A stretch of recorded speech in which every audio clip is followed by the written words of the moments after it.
Uminit ang usapan sa social media matapos kumalat ang mga kuhang larawan ni Catriona Gray na may kasamang isang lalaking pinaniniwalaang si Douglas Charles, na agad namang pinagmulan ng espekulasyon ng netizens na may bago na umanong espesyal sa buhay ng beauty queen. Ayon sa mga nakakita, spotted umano ang dalawa sa labas ng The Grove condo sa Rockwell, kung saan makikitang magkasama silang naglalakad at tila komportable sa presensya ng isa't isa.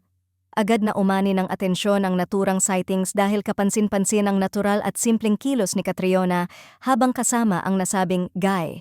Hindi man sila sweet sa harap ng kamera, marami ang nagsabing may kakaibang aura at magaan na chemistry ang dalawa, dahilan para mas lalong umusbong ang hinala ng publiko. Dagdag pa ng netizens, kapansin-pansin ang pagkakabagay ng kanilang visuals, kaya't marami ang nagsabing pantay ang kagwapuhan at ganda, bagay na lalong nagpainit sa tsismis. Sa comment sections ng iba't ibang platforms, hati ang reaksyon ng publiko. May mga kinilig at sumuporta, nagsasabing deserve ni Catriona ang maging masaya at muling magmahal. May ilan namang maingat at nagpaalala na huwag agad magkonklusyon, dahil posible rin namang magkaibigan o may professional na dahilan lamang ang kanilang pagsasama. Gayunpaman, hindi napigilan ng netizens ang maghinala, lalo na't bihira raw makita si Catriona na ganito ka-relaxed sa isang lalaking hindi naman bahagi ng kanyang trabaho.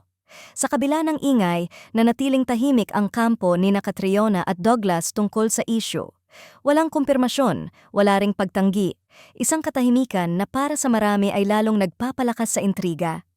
May mga nagsasabing kung totoo man ang balita, mas pinili lamang ng dalawa ang panatilihing pribado ang kanilang personal na buhay, bagay na matagal nang ginagawa ni Catriona.